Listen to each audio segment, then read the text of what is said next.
Dr. Claud Anderson, who's founder and president of the Harvest Institute in Washington, D.C. He's the author of several books, The Black Labor and White Wealth, and his latest book, Dirty Little Secrets. It was a book about Black history, its heroes, its troublemakers. The reason why Claud Anderson has been invited to participate on this Issues and Answers show today is because he is qualified. He has been appointed as the Assistant Secretary to the Department of Commerce. He was the chair of the Board of Governors for Southeastern United States Economic Development. He was the Secretary of Education for the state of Florida. And he was the leader of the Action Council that played a very prominent role in helping Jimmy Carter win his first primary. And he was also instrumental in planning for the Democratic National Convention and playing a role with the Democratic Party. Dr. Anderson, you are uniquely qualified to discuss the question of race. Very briefly, before we get into other topics, will you tell our viewers what, in a nutshell, is racism? As briefly as I can give it to you, racism, unfortunately, is not what we've been focusing on, Paul. It's not a social issue. It's an economic issue. Racism never existed on Earth until the enslavement of black folk, the commercialized enslavement of black folk in the 14th century. Racism is a group phenomenon where one group has acquired so much power, wealth, and resources that it can exploit, Jim Crow, enslave another group of people. It is a competitive situation between groups of people. That's the first thing. Secondly, we need to understand that black folk have never been able to practice racism in this country because we don't own and control a sufficient amount of anything to be a racist. So contrary to what you might hear occasionally on TV where they call a black a racist or Farrakhan a racist, a black person cannot be a racist. You spoke about what we hear on TV. How would you suggest to our audience and to America how we should frame a debate on this issue on this discussion of race? How should we frame it? It should be framed in the context of a definition of the word. The root word of racism is race, R-A-C-E. That means race means to be in competition with. It means to be in a contest. Black folk are now competing between whites and blacks. It means there'll be a winner and a loser. Black folk have never been able to compete. And so consequently, if whites have all the resources and blacks have been denied the resource, they're not in a competitive posture to be able to compete with white folks. And then when you talk about structural racism, that means that someone has control of so much wealth, power, and resources that black folk are being intentionally excluded out of a competitive posture. Okay. Congressman Newt Gingrich, the Speaker of the House, and Congressman Tom Campbell from California is now launching this whole discussion that we should focus more on individual rights and individual concerns rather than concerns of race and affirmative action. What do you say about that? But first of all, they would never touch racism. Racism will run over individualism 1,000 times with nothing left over. Now, the reason whites like to focus on individualism, because they can't, as I just said to you, they cannot be the victim of racism, so they don't understand racism. And that's why in the Constitution it focused on individual this and individual rights. At the same time that was focusing on individual rights, the drafters of the Constitution of the United States, they collectively owned over 1,400 slaves. So they weren't talking about blacks. See, blacks were enslaved as a group. But whites were talking in the Constitution about individualism, and they love to continue to talk about individualism. But black folk must come to understand that their strength, their power, and their group and their wealth potentials rest in their group cohesiveness. They must function as a group. The potentials of a group will spell out and determine your potentials in the society. You can have no more power than your group has. Okay, well, how do we address, speaking of all these groups, how do we address the issue of race for the black group when there's so many other ethnic groups that are growing in the country? And how do we sort ourselves out? And how do we find a way to focus? Well, the first thing we must never compare or equate ethnicity with race. Those are totally two separate things. See, those ethnic groups that you're talking about, by and large, are subcategories of the European race itself.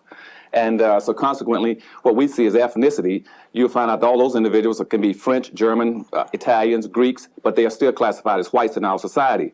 Every group of individuals who come into this country as immigrants have been classified as whites, except Asians, and Asians are now on probation to be very soon classified as whites. The definition of whiteness in America continues to change and expand to make sure that whites stay in the majority population. And so the contest will always be between blacks and whites. That was the origin of racism.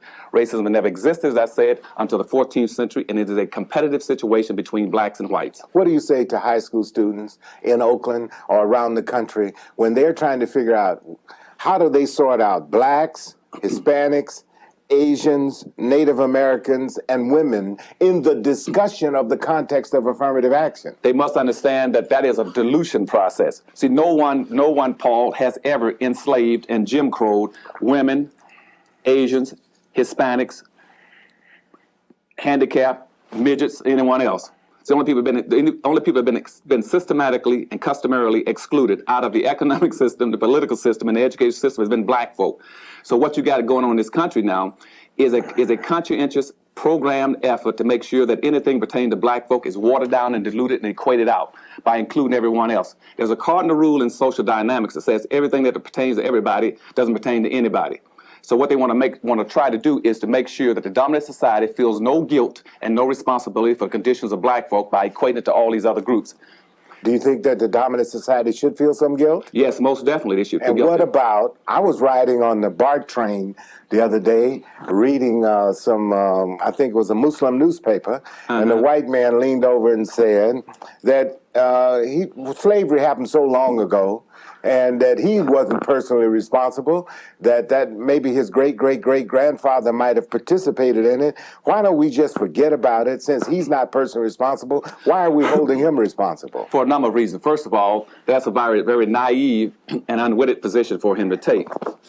He is responsible because he's still enjoying the fruits and advantage of what his great-grandfather and great-grandparents did to black folk. He's living an advantaged lifestyle that comes from the enslavement and the Jim Crowism of black folk. In other words, it's like if I were to put a mortgage on a house and I pass that house on through inheritance to you and you receive that house, there's a bill to go along with it. And for what has happened to black folk in this country, there's a bill attached. And just as Indians laid a claim against the land in America, and that's why we're giving Indians reparations in this country. We've been giving Indians reparations now for over 300 some years because the Indians said, we have laid a claim against this land for what you did to us. Are you implying that they should give reparations to black people? Most definitely. And black folks should be coming back now laying a legal claim against the government. Because you see, you never could have had enslavement and Jim Crow in this country for 460 years without the complicity or without the support of government. Every level of government, city, state, county, federal government has participated. They're all co-equal guilty in the fact that they have created these conditions for black folk. And the conditions were not social, they were economic. Do you have a specific concept outline of a proposal of what reparations requests would look like? Oh, I got a lot of things. First of all, the first thing I would ask for is that, contrary to what everybody said, always talking about how bad off Indians are, I said, fine, if Indians are that bad off, treat black folk the way you treat Indians. I want the same status that Indians have. So I won't have to pay any taxes. I can get free land. I can get, free health care. I can have a federal Indian bureau. I want a federal black bureau, where the federal Indian Bureau in Washington, D.C. now appropriates on an actuality of about $26,000 a year for every Indian in the United States. When the largest tribe of Indians in the United States, let's take the Cherokee, you got about 150,000 Cherokee Indians. The United States government gives them approximately $170 million a year. I want to be treated like Indians. And what I want this country to do is to classify blacks the same way you classified Indians, put them into a special category, and then turn around and give us land. We got a lot of land in the Department of Agriculture and Department of Internal Affairs, land ownership. I want black folk to go to those land bureaus and get land in this country. We never got to 40 acres, and you give us that land. I want black folk to also be eligible to be able to get to build gambling casinos on any land I can define as black land. Declassify all the ghettos in the United States. And now saying that any blacks living in those ghettos are now exempt from taxes, and second, they can build casinos in there, just like Indians can. Now, the Indians right now got 237 reservations in the United States. They now have 252 casinos. Those casinos bring in profits alone, somewhere between $6 and $9 billion a year. Now, that is more money, Paul, than all 500,000 black businesses in the United States put together. So classify my people as Indians if Indians are so bad off. And I want reparations like Indians. What about the congressman from Ohio that passed this thing that said that America ought to apologize. And they passed, remember that bill? Yeah. Where he said that we are sorry. Do you think apology is connected or should be connected to reparations, or is it relevant? Yeah, it is very relevant and it's very necessary. Because what it does, it acknowledges something that's been done to black folks. See, right now, they don't want to apologize because for one very specific reason. It would violate the current public policy on black folk. See, and let me take a second to go back to that, okay? Now, see, the historical public policy on black folk started in 1666. They had a public policy on black folk from 1666 until 1966. That 1666 public policy on black folk was called enslavement laws. And that's when all the states began to enslave black folk in 1666. That public policy says black folk in America should be defined as an excluded, subordinated, non-compensated, non-competitive workforce for the personal comfort and wealth building of white society. Let me repeat that so your listeners be able to understand what I'm saying. The public policy that was initiated first on blacks in 1666 that came out of the doctrine of exclusion. It says that black folk in America should constitute an excluded, subordinated, non-compensated, non-competitive work group, a labor force for the personal comfort and wealth building of white society. Now, that policy stayed in effect for 300 years, from 1666 to 1966. In 1966, black folk became obsolete as a labor class. For the first time in this nation, right at the conclusion of the civil rights movement, ironically, black folk became an obsolete labor force. So you're saying that the 13th, 14th Amendments and the 15th Amendment were irrelevant? At this point in time, yes, because we're not using it appropriately. When black folk became obsolete in 1966, Paul, what happened, the public policy on black folks shifted then. Since whites now had computer-driven equipment, they no longer needed blacks to open doors, shine shoes, wash dishes, do anything. They then picked up a computer that could do the same thing. So now to alleviate themselves of any obligation to black folk, they passed a new public policy on black folk. And the new public policy, which is still currently in effect in this country, says this, that white folks should feel no guilt for what's happened to black folk, no responsibility for what's happened to black folk or their conditions. And thirdly, they will accept, support, nor or advocate any programs that will redistribute the wealth and resources and power back into the hands of black folk. Because at that point in time, whites in America in 1966 had become 50-foot economic giants, and black folks were 1-foot midgets. Have you heard of Mr. Ward Connolly? I've heard the name, yes. Have you ever had an occasion to appear on a program with him? No, I have not. Have you ever thought about debating him? Well, I could think about debating, but I don't usually debate people for a very specific reason, because I figure most of my opinions are personal opinions, and therefore they're not subject to debate. Secondly, I learned one thing in life a long time ago in all my years in business and politics, is that if I can't convince somebody of the rightness and the accuracy and the timeliness of what I'm saying in 5 minutes, it's a waste of time. Because I mess around with them, they get me to thinking the way they're going, I'll be going backwards too. Well, I want to know if you could convince me in 1 minute about the Dred Scott decision, to see if it's related to the controversies of racism today and whether the issue of apology of blacks or slavery, that whole apology for slavery context. Can you briefly tell our viewers what the essence of the Dred Scott decision was, and is that in context related to today's need for an apology? Yes, it is. The Dred Scott decision came out of a situation where you had a black man and his wife had left Missouri and went out of the state for a number of years and worked in labor for a white person. And they went back to Missouri, and he claimed that since he's been out of the state, he'd been in free territory, that in fact he was free. And he just should not have to be returned back to a labor or a subordinated or enforced labor status. And he filed a lawsuit in that effect that went into the federal courts. In 1857, the court ruled that as a black man, since it was an economic issue, that the white man had vested rights. He had investments. He had put money into that black man, so therefore that black man was property based on the Constitution of the United States that defined black people as a slave article, that they have no rights. And so the Dred Scott decision reinforced the United States Constitution, which says black folk are objects of labor, that they are not human beings, that therefore they have no rights. And that was an economic decision. Now, what was supposed to have countered the Dred Scott decision, Paul, was the first Civil Rights Act of 1866, which was put out which was promoted, I guess, by Congressman Thaddeus Stevens and Sumter. And what they said to reverse the Dred Scott decision was that said that you cannot free blacks You cannot turn blacks loose into society unless you redistribute some of the wealth and resources to them. What they said is that either a black man's going to be a slave or he's going to be free. But without resources, the empowerment tools, without money, he is still a slave. And they approved that through the United States Congress in 1866. It was vetoed by Andrew Johnson, who came on later, vetoed it. But then Thaddeus Stevens and Sumner went back to the House of Representatives and got it reapproved again, which is still in effect. And what they said is that black folks' rights in this country is an economic right, not a social right, not a civil rights. But then the 14th Amendment came up in 1868. They watered it down at that point in time just to get it enacted into the Constitution. And that time they left out all the economic rights, but the civil rights law is still in effect. And unfortunately, the white power structure in this country and the black power structure has never gone back to the original intent of overriding the Dred Scott decision with the Civil Rights Act of 1866, which says that the problem between blacks and whites is economic. It's not social, it's not political, it's not integration. Speaking of 1866 and that time, I see you have this book here called Dirty Little Secrets. Right. And a previous guest on Issues and Answers was named Reverend John Collins. And he wrote a book on America's Best Kept Secrets. And his book deals with the thesis about the Freedmen's Bank. And you were talking about economics and freedom and the economic.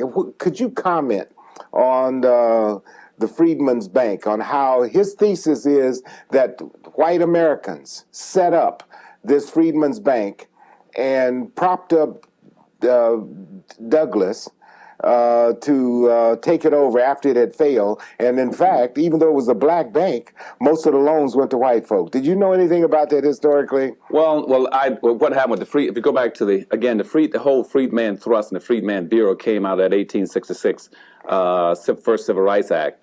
And the primary purpose there again was to bring about economic reparation for black folk in this country.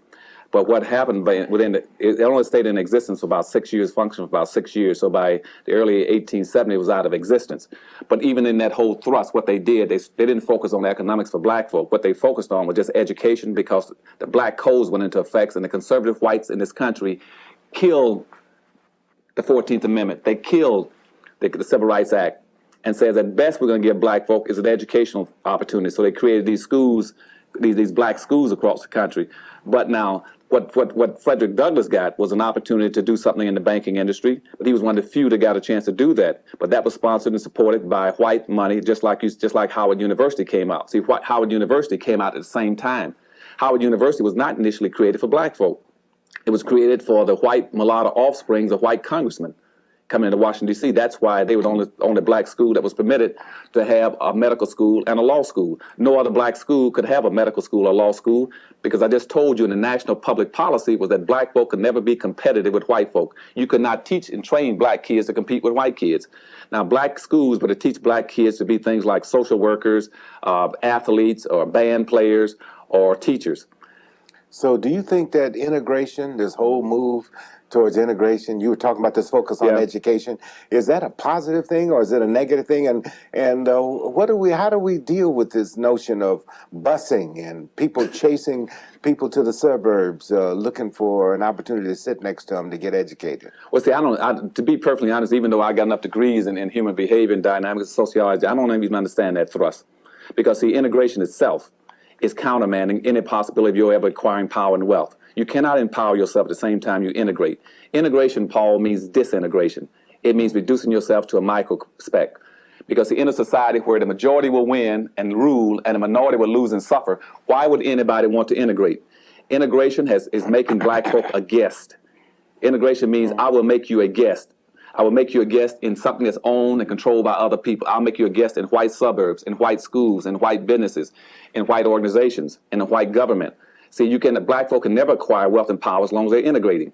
And what's going to happen, though, with this whole concept of integration, it's going to hold blacks in abeyance until these other groups, competing groups, come in and wipe them out and push them into a subclass structure.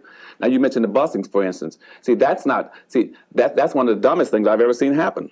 See, my family, as an example, was a part of the family that's the only black bus line that you've ever had in America.